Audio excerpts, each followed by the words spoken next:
Hey everybody, Michele Spar here, and I am here at the Picklr, and I'm with one of the owners, Aaron Scholl, and I'm just excited to have you. We're going to get a little tour of the venue and just want to hear how this all came about. So if you want to go ahead and tell us where we're at right here as we walk in the front door. Sure, yeah, right here in front, we're in our pro shop. Again, this is the Picklr Noblesville, suburb outside of Indianapolis. As you walk in, we've got our expansive Pickleball Central pro shop. Paddles galore here, and a lot of Stack athletic clothing that we sell here, which is a partnership with the Picklr. And yeah, so how this kind of came about and began was just a love for pickleball within my family. I've got 3 boys, and we started picking it up during COVID. We got a net to put in our cul-de-sac and played with neighbors, and just kind of had a love for pickleball. And then going way back, I'm also college buddies with Drew Brees, who is a part owner of the LA Mad Drops. And so we started having conversations about how we wanted to get into a franchise and into the pickleball space. And so after 6-7 months of discussions and working with Picklr and going through the selection process with other franchises, we decided the Picklr was the best option to go for. Premier facility, the overall look, we love the design, and this became the largest Picklr in the country. Yes. Yep. So if my research was correct, this is 57,000 square feet. It is. Maybe a little more than that, but it's just under 58,000 square feet. Okay, well, I need the whole tour. Sure. So let's do this. So we've got 19 courts, 3 of them championship size, 2 right in the middle of the court, or right in the middle of the building. And then we have what you'll see here in a little bit is our special Drew Brees Championship Court. Oh, that sounds fancy. So we've got our permanent grandstands, hold about 250 people, nice, spacious, and can view it from the mezzanine. But as you walk through here, kind of we've got a line of courts kind of around the outside of the building, and then all surrounding our championship courts in the middle. So we've got 19 total courts.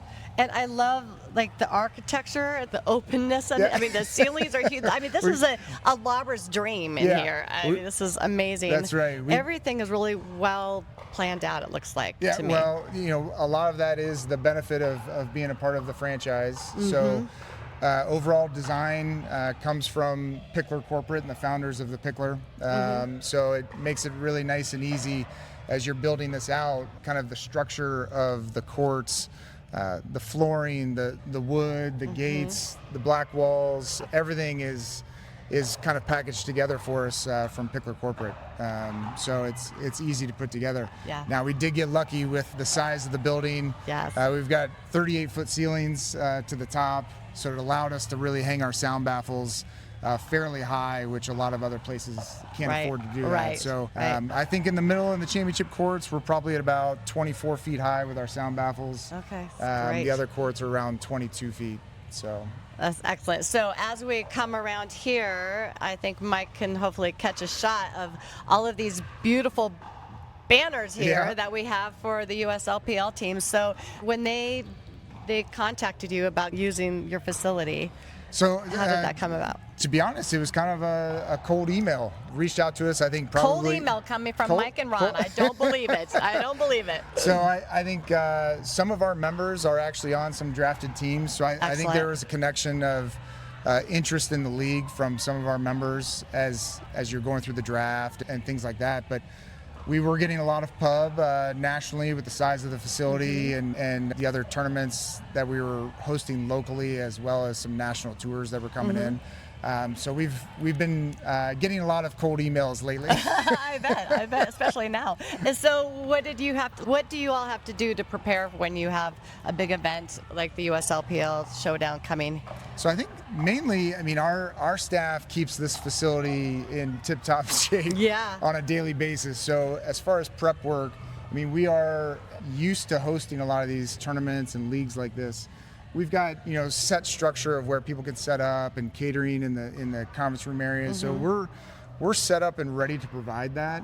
It's partners like US Legends that make it really easy, because what they have planned and what they bring in, the support staff that they have, really makes it a great partnership and make this go off without a hitch. That's great. What I know that it's such a big facility and everything I'm looking at is just beautiful. What are some things that maybe just me looking at it from here that I don't even know? Like, what are some unique features or what things do you guys offer that? Yeah, well, I think for one, the sound baffles above every court are pretty unique. Picklr as a whole, they did a lot of testing to figure out whether sound dampening on the walls or where in the facility made the most sense. And after all their testing, what they figured out was the closer they are right above the court, it dampens the most sound. So it dampens it by about 30 to 40%. And you should have heard it in here before we hung them. Yeah, well, believe me, I have been in some loud facilities, right. and this is with as many courts as there are, and there were a lot of people here earlier. It did not sound loud. And we are in a metal building, so. Yes. And, for me, recording, I was thinking, okay, this audio is going to be terrible, but it's been great. Yeah. I'm really impressed. The other thing that you see on 3 of our courts is our Wingfield AI solution. And so what that provides is a training and recording mechanism. It'll do duper assessments. You're kidding. It'll you can sync it with our Ernie ball machines and do drills with the Ernie.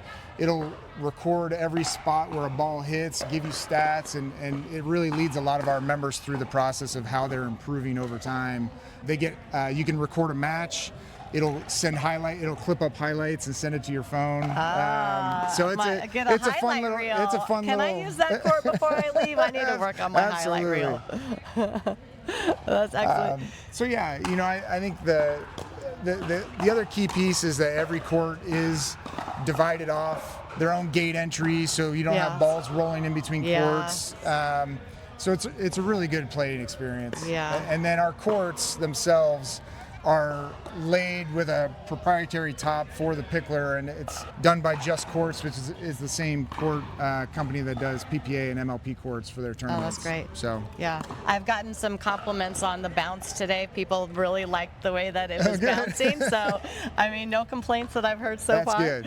I have heard people say that it's fast, which most of these people prefer. So it's good. I think you got kudos from them. Good. All right, so what kind of programs do you guys run here?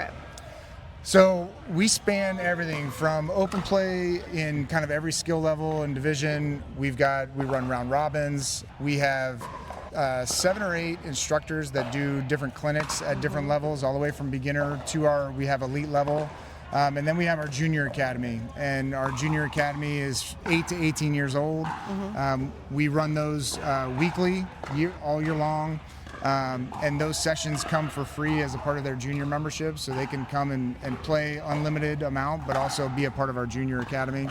And some of the things that we've got coming up, we're excited about some high school tournaments that are coming up. We're working with a lot of local club teams and trying to expand the high school sport. Yes. And hopefully make it an official varsity sport sometime That's right. soon. We're working on that in our area as well. And are these your kids behind us? These are two of my 3 boys and my wife. There we go. This is what it's all about right here, about family, isn't it? They're playing, both of them are playing in a junior tournament next weekend. Those skills already. That's great. Are they partnered together? Did they do like a, that's excellent. Did you get that, Mike? Did you get that? Okay, good. It was his in. highlight reel. It was in. He already has his highlight reel, I bet. So it's their first tournament, you said? They're playing in their first tournament next weekend, It looks like they're going to be doing awesome. Okay, so we made it over here to the Drew Brees Championship Court. Tell us a little bit about this sweet, amazing. Yeah, so we actually surprised Drew. He didn't know that this was happening with the sign and the naming of the court. So a couple of days after our grand opening, we had a private event. Drew was here. We had Jade and Jackie Kawamoto play in an exhibition match against Drew, and so we had the stands full. Everybody was around the fencing, and it was just a great environment. And it was just one way to honor him and being a part of our ownership group, and so it's been a real key piece to this facility. And we kind of added since he was number 15 at Purdue. This is court 15. He's got his autograph that we painted on the court. Nice. And then what we were just on with my boys, that's court 9, so he was number 9 for the Saints. So he's got his Saints autograph on that court over there. So just little extra touches to put him throughout the facility. But yeah, this is extremely spacious championship court. Obviously, our grandstands over there, and then a view from the mezzanine behind here that a lot of people get on the rails and watch matches over here. So are you going to show us? So we go up there, and cameraman Mike, I don't want you falling down the stairs. And I'm sure that Aaron does not want you falling on the stairs either. What we wanted to do up here was really provide kind of more of a lounge area. We've had people up here playing cards, staying after their round robins and grabbing a beer from the tap wall and just hanging out up here, watching other matches. Yeah, we just wanted another space for people to gather and hang out. And it's not always about pickleball and That's right, yes. just being social. So it's been a nice environment up here. Yeah, and you have nice and cozy. the football games on That's Sundays. Right, that's right. Yep. And then Mike, if you could check out here how we can see down, that looks. Oh, and you get courtesy charging station. I mean, these are some good perks here. I needed this earlier today. I'm going to bring. Now I know where to come this weekend when my battery's dead. Well, this is a beautiful facility. See, he runs into things walking forward. So imagine how bad it is. You're better backward. All right, so how does this thing work? And I'm enjoying it, but yeah. So this is our self-serve tap wall. Basically, you go up and get a prepaid card, and we've got 15 tap options between wine, prosecco. We've got non-alcoholic options, some local craft beers that we've partnered with. Truly, some seltzers. So it's just a wide variety. Again, going back to the social piece, we didn't want to do a full kitchen or bar or anything like that. We just wanted a little added touch to, after you finish up, we've got Thursday night beer leagues and things like that, just to make a little social event afterwards and finish off the night with a beer. So yeah, so I actually was trying to use this on it and it didn't work. I'm like, why did you guys give me one of these if it didn't work for the tap wall? So yeah, it's pretty simple. Swipe your card, you get to choose, and then it's just a pay per ounce type situation. And so it's been a big hit. Yeah. So. Well, it would be a big hit in our hometown too, wouldn't it? All right, Aaron, thank you so much. Really Absolutely. appreciate everything. All right. Cheers. Yep. All right, bye guys. Thanks. Peace.